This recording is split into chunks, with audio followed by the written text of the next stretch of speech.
대구 경북 브리핑입니다. 2023 대구 치맥 페스티벌이 지난 3일 폐막했습니다. 닷새 동안 열린 이번 축제에는 국내 관람객뿐 아니라 해외에서 대구 치맥 페스티벌을 관람하기 위해 방문한 목적 방문객 700명을 포함해 수만 명의 외국인이 방문한 걸로 추산됐습니다.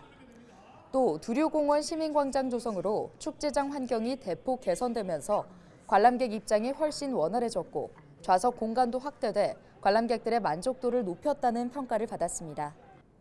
행사 기간 지역 경제 생산 유발 효과는 296억 원, 부가가치 유발 효과는 122억 원에 달했고 320명의 고용 유발 효과가 있었던 것으로 조사됐습니다.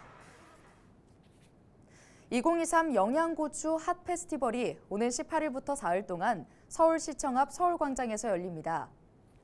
이번 축제는 우수한 품질의 영양고추와 고춧가루를 비롯해 다양한 농특산물을 선보이기 위해 엄격한 기준으로 선정된 영양군 관내 농가 60여 곳과 영양고추 유통공사, 영양농협 등의 가공업체가 참여하는데요. 영양군은 불필요한 무대 행사는 최소화하고 특산물 전시 판매장과 홍보 전시관, 영양고추 테마동산 등 다채로운 테마의 전시 체험 공간으로 행사장을 꾸밀 계획이라고 밝혔습니다.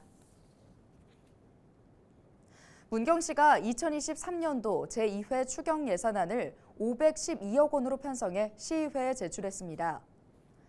문경시는 올해 집행이 어렵거나 2월이 예상되는 사업의 세출을 조정해 재원을 확보하고 지난 여름에 발생한 집중호우 피해 지역의 복구 사업과 민생 안정을 비롯한 현안 사업에 집중할 계획입니다.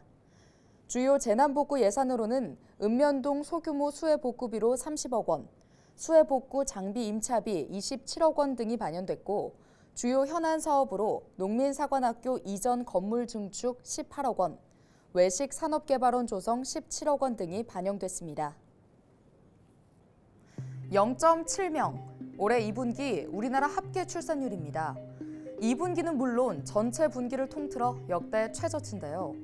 국가 소멸 위기가 현실이 되는 것 아니냐는 우려가 나옵니다. 해법은 무엇일까요? 일각에선 아동수당 지급 대상을 획기적으로 확대해야 한다는 주장이 나옵니다. 국회 입법조사처가 최근 발간한 2023 국정감사 이슈 분석 보고서를 보면 저출산 대책으로 현금급여 사각지대에 놓여 있는 만 8세에서 17세 아동에 대한 아동수당 지급을 제도화해 시행하자고 제안했습니다. 현재 우리나라는 만 0세에서 7세 아동에게 월 10만 원의 아동수당을 지급하고 있는데요. 이 지급 대상을 만 17세까지 확대하자는 주장입니다. 유럽의 일부 국가들은 실제 이렇게 하고 있습니다. 스웨덴은 16살까지, 영국은 20살까지, 독일은 25살까지 아동수당을 지급하고 있는 건데요. 하지만 일각에선 이렇게 돈을 푼다고 해서 저출산 문제가 해결되지 않는다고 주장합니다. 출산율은 끝도 없이 추락하고 있는데 뾰족한 해법은 보이지 않는 상황. 국가가 없으면 국민도 없겠죠. 우리 모두가 저출산 문제를 해결하기 위해 지혜를 모아야겠습니다.